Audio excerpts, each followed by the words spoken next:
June 11, 1962. Midnight cloaks Alcatraz Island in silence. Inside the most notorious prison in America, 3 inmates slip out of their cells, leaving behind nothing but painted plaster heads to fool the guards. They climb through vents, scale the fortress walls, and vanish into the freezing black waters of San Francisco Bay, never to be seen again. Did they drown, claimed by the ruthless currents, or did they pull off the impossible, escaping from a prison once called escape-proof? This is the story of the most daring prison break in history, the escape from Alcatraz. Alcatraz Island sits isolated in the middle of San Francisco Bay, about 1.25 miles off the coast of San Francisco, surrounded by strong currents and frigid waters that made escape virtually impossible. This rocky outcrop, nicknamed the Rock, was converted into a maximum security federal prison in 1934, at the height of America's war on crime. Designed to hold the nation's most dangerous criminals, Alcatraz gained a fearsome reputation as the ultimate penitentiary. The cold, choppy bay, combined with frequent fog and sharp currents, made the prospect of escape seem suicidal. The prison itself was built for maximum security. It featured fortress-like construction, thick concrete walls and steel bars, strategically placed guard towers, and a regimen of constant inmate counts. Guards conducted head counts up to 12 times a day. Infamous gangsters like Al Capone and George Machine Gun Kelly did time on Alcatraz, as did notorious felons such as Robert Stroud, the infamous Birdman of Alcatraz. Discipline was severe and privileges were few, reinforcing the island's image as the end of the line for America's most hardened criminals. From 1934 until the prison's closure in 1963, 36 inmates attempted to escape in 14 separate attempts, and none were known to have made it to freedom. Nearly all were either captured or died in the attempt. By the early 1960s, Alcatraz was virtually synonymous with an inescapable prison fortress, a place where hope of escape was meant to die behind bars. For all its imposing security, Alcatraz could not entirely crush the ingenuity of determined prisoners. By 1961-62, 4 inmates, Frank Morris, John Anglin, Clarence Anglin, and Alan West, began plotting the unthinkable, to break out of the supposedly escape-proof prison.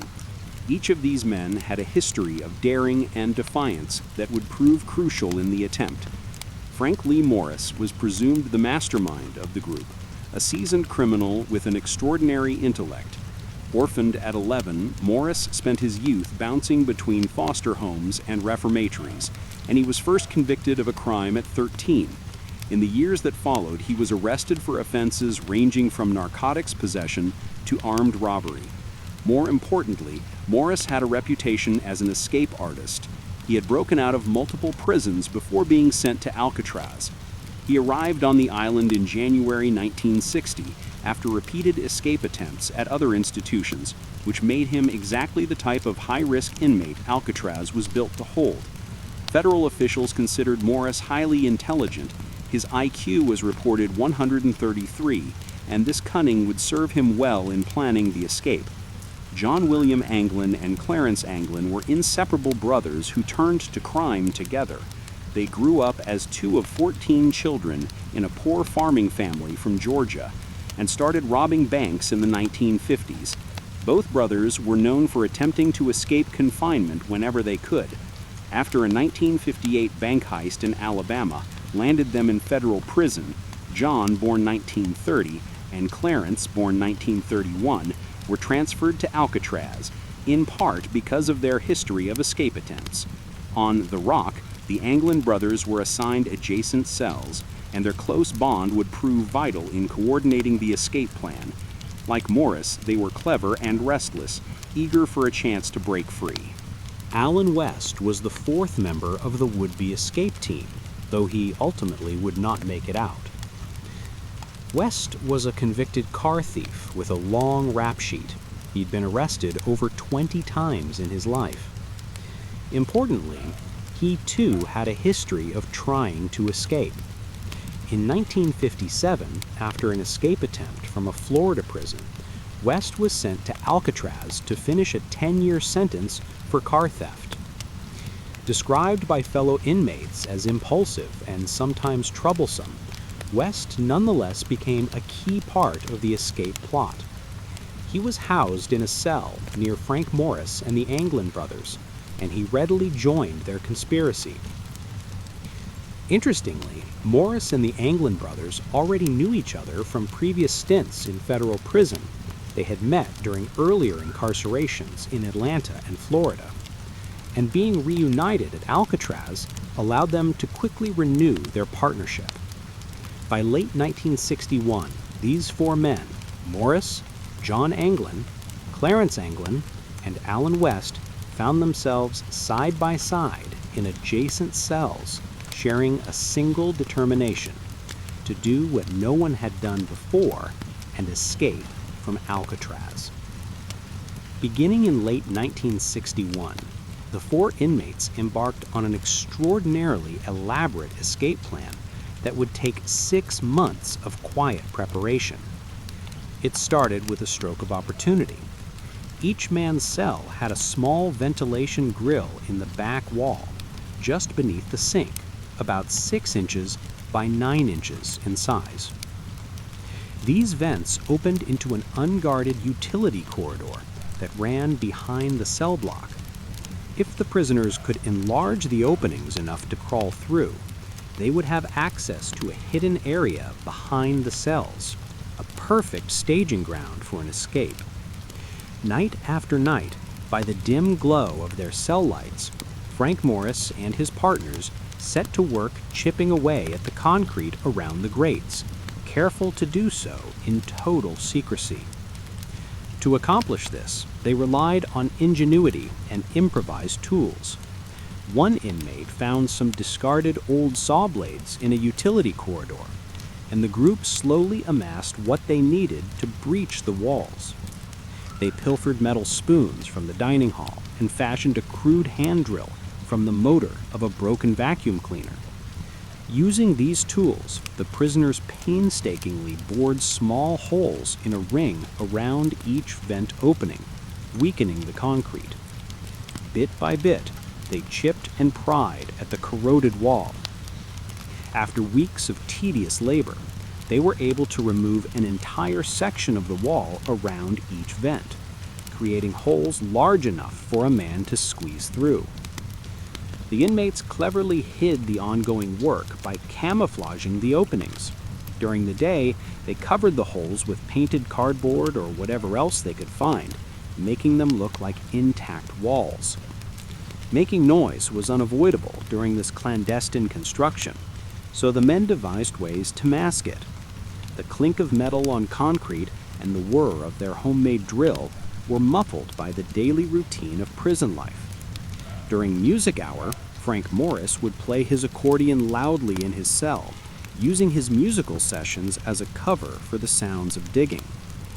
The ambient noise of inmates talking and radios playing also helped drown out their work. In this way, the quartet toiled night after night without tipping off the guards in the cell block. Each morning, they disposed of concrete rubble in trash bags or flushed it down toilets, erasing the evidence of their progress. By early 1962, the holes behind each of the four conspirators' cells were finally wide enough for a man to slip through. One by one, the inmates began exploring the space beyond. The vent openings led into a dingy, unguarded utility corridor directly behind their cell tier. This shadowy passageway became the highway to freedom within the prison. From the utility corridor, the men could climb up a network of pipes and reach the unused top level of the cell block, essentially an attic space above the cells. There, they set up a secret workshop hidden from the guards' view. Night after night, after the final inmate count, the men would wriggle out of their cells into the corridor, climb to the top of the cell block, and work in their makeshift workshop assembling the tools and equipment for their escape. For months, the escapees labored methodically in this clandestine workshop to prepare everything they would need. They gathered over 50 old raincoats, stolen a few at a time, or scavenged from other inmates, and transformed them into homemade life preservers and a rubber raft about 6 by 14 feet in size. Using prison-issue glue and thread, they carefully stitched the rubberized raincoat material together. To seal the seams watertight, they used heat from nearby steam pipes to vulcanize the rubber, essentially baking the seams so the raincoat raft would hold air without leaking. The result was a large inflatable raft and several life vests crafted out of raincoat rubber, prepared in absolute secrecy on the prison roof. In addition, the men improvised other essential tools. They assembled wooden paddles out of scrap plywood and screws pilfered from the prison workshops. Perhaps most inventive of all, they figured out a way to inflate their raft quickly on the night of the escape. Morris obtained an old concertina, a small accordion-like instrument, and the team converted it into an air pump. This modified concertina could be attached to a valve on the raft and, by working the bellows, rapidly fill the raft with air. Morris was meticulous in his preparations. He even gleaned ideas from magazines in the prison library. At one point, he found an article on building life vests in Popular Mechanics and another piece about navigating by the lights of coastal buoys in Sports Illustrated. These gave him valuable tips for their gear and their planned route.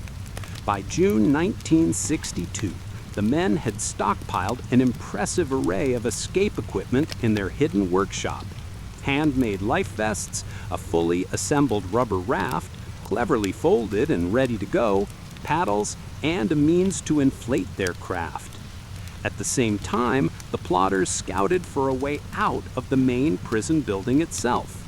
Above the cell block, about 30 feet up, a large ventilation shaft led to the prison roof.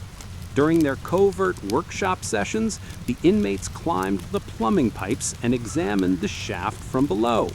They discovered that a powerful electric fan covered the vent, secured by a metal grate, but the grate's rivets were old and weak. Using stolen tools, the men managed to slowly pry the rivets loose.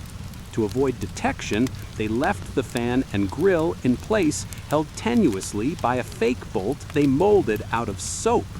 This way, from the outside, the vent looked secure, but when the day came, they could pop the grill off with a simple push. The rooftop vent would be their final door to freedom. One of the dummy heads fabricated by the inmates using plaster, paint, and real hair, which was later recovered from Frank Morris's cell, these decoys were used to fool the guards during nighttime bed checks.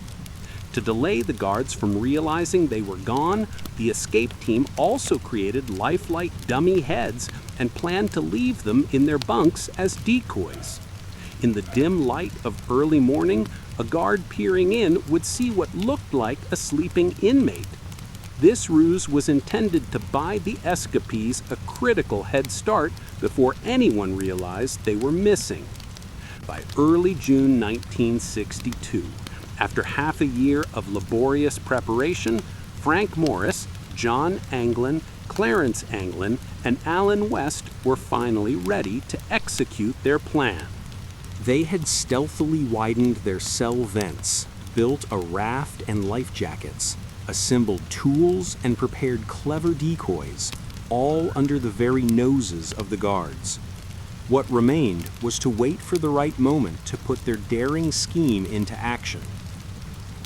It was late evening on June 11th, 1962, the night everything would be put to the test. As the prison settled into darkness, the four conspirators made their final preparations. Lights out came at 9:30 p.m., and the cell block fell silent except for the occasional footsteps of guards. In their cells, Frank Morris and the Anglin brothers quietly set their plan into motion. They each arranged blankets and pillows in their bunks to mimic the shape of a sleeping body, then carefully positioned the dummy heads on the pillows to complete the illusion. In the semi-darkness, the fakes looked convincingly real, buying the men precious time for the next morning. With the decoys in place, Frank Morris, John Anglin, and Clarence Anglin slipped out through the holes in the back of their cells and into the utility corridor for the last time. Almost immediately, the plan hit a snag. Alan West was not with them. West had been unable to finish enlarging his vent in time. The cement he had used to shore up crumbling concrete around the opening had hardened unexpectedly, effectively trapping his ventilation grill in place. As the others left, West was still in his cell, frantically chipping at the obstinate barrier. He desperately tried to force his way through the narrow gap, but by now, Morris and the Anglin brothers were moving on without him. In that tense moment, Alan West was left behind, still scratching at the walls of his cell while his three comrades proceeded without him. In the narrow service corridor behind the cells, Morris and the Anglin brothers regrouped, now a trio. They climbed a plumbing pipe up inside the ventilation shaft toward the roof, hauling their sack of escape gear with them. At the top of the shaft, they put their earlier handiwork to use. With a firm push, they dislodged the covertly loosened ventilator cover. The metal grate popped out of place with a loud clang, and suddenly the three men were clambering out onto the roof of the prison. The noise of the grate falling echoed across the island. One of the guards on duty heard a crash, but after listening for a moment and hearing nothing further, he shrugged it off and did not raise an alarm. Incredibly, the escapees had not been caught. The critical sound was ignored as just another thump in the night. Under the cover of darkness, Morris, John, and Clarence hurried across the prison rooftop. They knew exactly where to go: the northeast side of the main cell house near the kitchen smokestack. There, as planned, they located a large vertical pipe, a kitchen vent, that ran down the side of the building to ground level. Using all the strength and nerve they had, the men, one by one, slid 50 feet down the smooth pipe to the ground below. Now they were outside the prison's main building, standing in the open night air. In front of them lay the final physical obstacles, the high perimeter fences of Alcatraz. Despite the darkness, the three escapees navigated toward the chain-link fences that encircled the prison yard. Two fences, each about 12 feet high and topped with barbed wire, stood between them and the island's shoreline. Morris and the Anglin brothers managed to scale the fences, likely using pieces of cloth or plywood to protect themselves as they clambered over the barbed wire at the top. They dropped down on the other side, hearts pounding, but still unnoticed. By that point, they had breached every man-made barrier. They were outside the prison itself. Only the dark waters of San Francisco Bay separated them from freedom.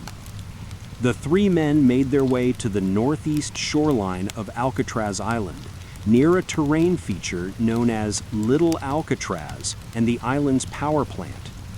This was a calculated choice. It was a blind spot, out of reach of the prison's searchlights and gun towers. In the shadow of large rocks, they retrieved the bundle of supplies they had stashed. Working swiftly, the men unfolded their rubber raft and assembled it. Then they used their modified concertina pump to inflate the raft to full size. In minutes, the makeshift craft was ready to launch. They donned their improvised life vests and gathered their wooden paddles. Around 10 p.m., Frank Morris, John Anglin, and Clarence Anglin carried their raft down to the water's edge. One can only imagine the mix of fear and resolve they must have felt as they prepared to cast off. In the distance, across the bay, the lights of San Francisco twinkled, tantalizingly close, about 1.25 miles away across cold, unforgiving waters. They knew the dangers. The strong currents could sweep them out into the Pacific Ocean, and the frigid 50 degrees Fahrenheit, 10 degrees Celsius water could induce hypothermia in minutes. Yet this was their moment. The three fugitives climbed aboard the rubber raft, pushed into the surf, and began paddling into the darkness. Their plan, as later revealed by Alan West, was to head north toward Angel Island, about 2 miles away, and then cross the bay to the mainland under cover of night. If they survived the journey, they intended to steal a car and clothing once ashore and vanish into the night. As the raft receded from the rocks of Alcatraz, the men disappeared into the fog and blackness of San Francisco Bay, free from Alcatraz, but into a perilous unknown. Morning reveille on June 12, 1962, brought a scene of shock and disbelief at Alcatraz. At 7 a.m., guards conducting the routine head count arrived at 3 cells that appeared to still be occupied by sleeping inmates. Frank Morris and John and Clarence Anglin hadn't responded to the wake-up call. Annoyed, a guard opened Morris's cell to rouse him, and the prisoner's head rolled off the bed and hit the floor, bouncing hollowly on the concrete. The guard jumped back in surprise and alarm. The head was a dummy. Within moments, it became clear that 3 inmates were missing from their cells, leaving only cleverly crafted decoys in their place. The escape was exposed, and Alcatraz was thrown into chaos. The prison went into immediate lockdown, and sirens blared as officers scrambled to figure out what had happened. What followed was one of the most extensive manhunts in American history. The warden quickly notified the FBI, U.S. Marshals, Coast Guard, and every law enforcement agency in the Bay Area. Dozens of federal agents and military personnel descended on Alcatraz Island, while patrol boats and helicopters scoured the surrounding waters. For 10 days, an intensive search effort combed the bay and shorelines for any trace of the escapees. They found a few tantalizing clues. On June 14, a Coast Guard boat picked up a floating wooden paddle about 200 yards off the southern coast of nearby Angel Island, the same type of paddle the men had built. Later that day, workers on a boat not far away discovered a packet of letters and photographs sealed in plastic, bobbing in the water. Inside, remarkably, were family photos and contact information belonging to the Anglin brothers, personal effects that had likely been carried by the men during their escape. A week later, on June 21, a homemade life vest made of rubber fabric washed up on the shore near the Golden Gate Bridge, 3 miles from Alcatraz. It was identical in design to the life jackets the prisoners had fashioned from raincoats. The following day, another makeshift life vest was found floating in the bay, not far from Alcatraz itself, its strap still knotted. These discoveries strongly suggested that the men's raft had come apart or that they had abandoned some of their gear in the water. Conspicuously, however, no bodies were ever recovered, and the raft itself was never found, despite exhaustive searches. Investigators pieced together the likely events from the physical evidence and from Alan West, who had been left behind. West eventually cooperated fully, detailing the entire plan to authorities, though he conveniently claimed the escape was his idea originally. According to West's testimony, the plan had been for all 4 men to paddle to Angel Island, rest, then head to the Marin County mainland under cover of darkness, where they would steal a car and clothes to aid their getaway. The fact that no thefts of a car or clothing were reported in the area in the days after the escape indicated that Morris and the Anglins may never have reached land. Early on, the FBI leaned toward the conclusion that the escape attempt had failed in the deadly waters of the bay. Agents surmised that the raft likely broke apart in the churning currents, throwing the men into the cold sea. They pointed to the personal items found, such as the Anglins' photos and addresses, as evidence that the fugitives had succumbed. These were cherished belongings the men would have kept with them if they were alive. The fact that they were found floating in the bay suggested they were lost during a drowning.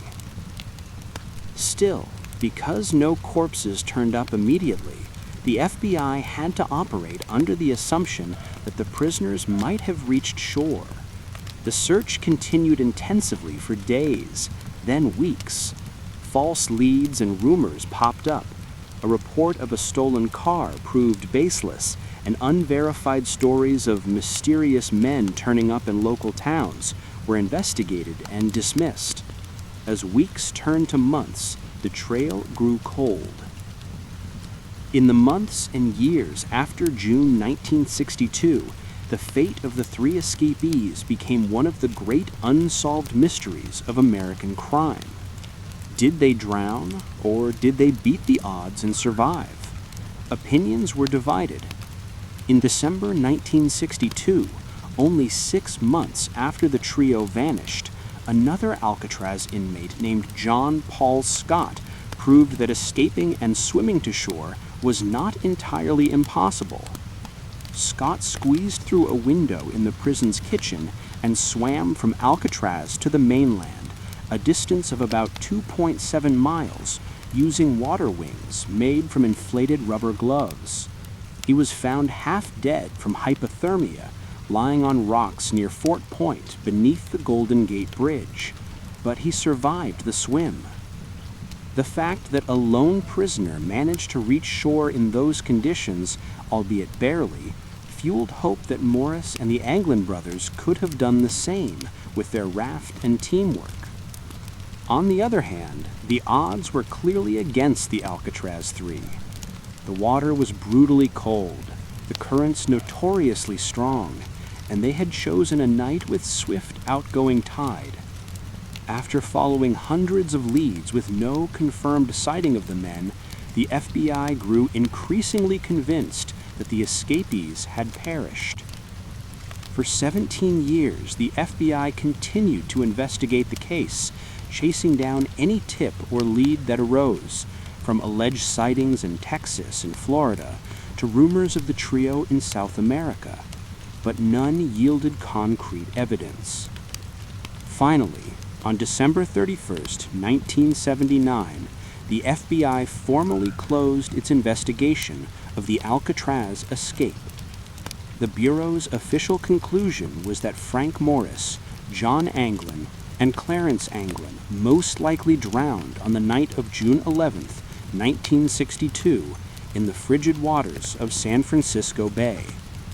The FBI report cited the physical evidence of the paddle and life vests and the absence of any credible trace of the men on land as support for the drowning theory. According to their experts, the three fugitives probably succumbed to hypothermia and exhaustion before ever reaching shore, and their bodies were swept out through the Golden Gate Strait into the Pacific Ocean. With that, the FBI handed over the case to the U.S. Marshals Service, which handles long-term fugitive searches. The U.S. Marshals, however, did not close the book. To this day, the Marshals Service has kept the case open and the wanted fugitives on their list. As Deputy U.S. Marshal Michael Dyke famously said, "There's an active warrant, and the Marshal Service doesn't give up looking for people." In fact, by policy, the escapees will remain fugitives until they are proven dead or until their 100th birthdays roll around. which will be in 2026 for Morris and John Anglin and 2031 for Clarence Anglin. Only then, in the absence of definitive proof one way or another, will the U.S. Marshals officially close their file on the escape from Alcatraz. Meanwhile, the legend of the escape only grew. Over the decades, numerous reports and alleged sightings of the Anglin brothers and Frank Morris have surfaced, keeping the mystery alive.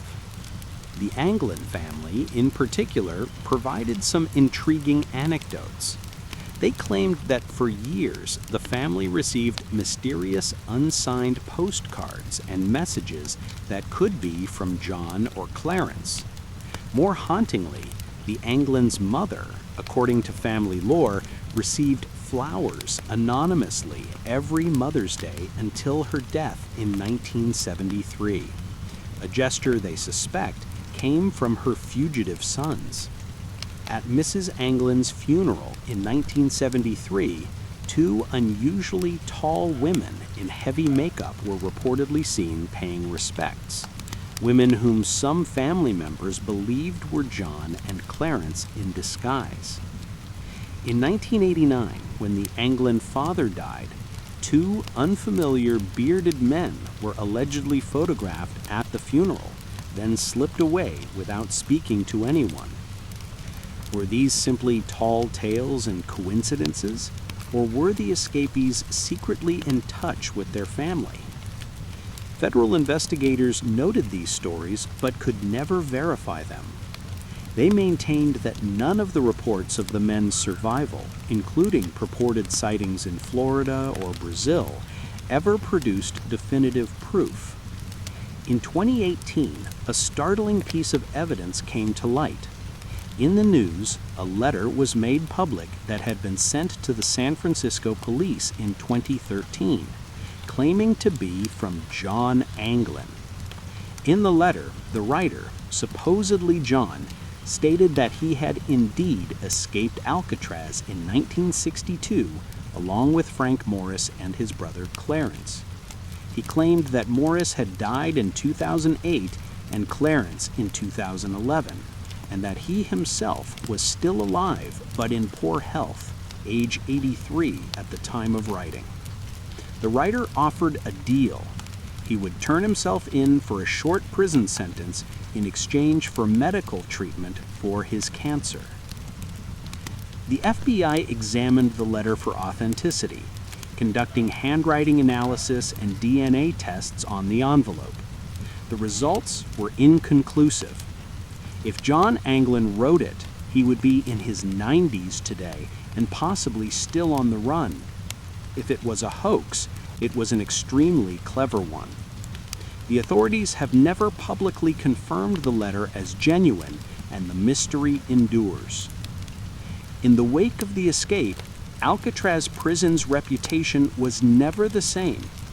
In fact, the Great Escape may have been the final nail in Alcatraz's coffin. Less than a year later, in March 1963, the federal government permanently closed the penitentiary on Alcatraz Island. Officially, the reasons given were practical. The prison was extremely expensive to operate, almost 3 times the per-inmate cost of other prisons, and the island's facilities had deteriorated after decades of salt air exposure. However, the embarrassment of the 1962 escape, proof that even the Rock had vulnerabilities, is thought to have been a factor in the decision to shut it down. After nearly 30 years of operation, Alcatraz ceased being a prison and later became a part of history and legend. Today, the story of the escape from Alcatraz has taken on a life of its own in popular culture and folklore. The incident instantly captured public imagination in the 1960s, and it has continued to do so ever since. The FBI's 17-year investigation, the ongoing U.S. Marshals case, and the tantalizing possibility that the men might have survived have inspired countless books, documentaries, and amateur investigations. In 1979, Hollywood immortalized the tale in the hit film Escape from Alcatraz, starring Clint Eastwood as Frank Morris. The film's chilling portrayal of the escape, complete with dummy heads and raincoat raft, cemented the event in the popular consciousness. To this day, Alcatraz Island is a major tourist attraction. It became a national park site, and visitors on the official tour can peer into the very cells from which Morris and the Anglin brothers vanished. The prison museum even displays replicas of the dummy heads and the widened vent holes, allowing people to see firsthand how the escape was pulled off. The mystery has also fueled many attempts to answer the ultimate question: did they make it? In 2003, the Mythbusters television show famously tested the escape by reconstructing the raincoat raft and riding it across the bay under similar conditions. The result? They successfully navigated to land, declaring the escape plausible, meaning it could have succeeded. Despite exhaustive efforts by authorities and enthusiasts, no definitive answer has emerged. More than 60 years later, the escape from Alcatraz remains one of the most remarkable prison breaks in history. It is a story of daring ingenuity and human courage, pitted against a fortress once deemed escape-proof. It's a story that has it all: an infamous prison, ingenious planning, dummy disguises, a midnight dash for freedom, and an ending shrouded in uncertainty. Whether Frank Morris and the Anglin brothers perished in the cold waves or managed to slip away to live out their lives in secrecy, their tale endures, a haunting reminder that even the most secure prison can be outsmarted by those with enough patience, brilliance, and daring. The legend of the men who vanished from the rock on that June night will continue to captivate generations to come, as we are left to wonder if they truly escaped into the free world, or if the waters of San Francisco Bay claimed them forever.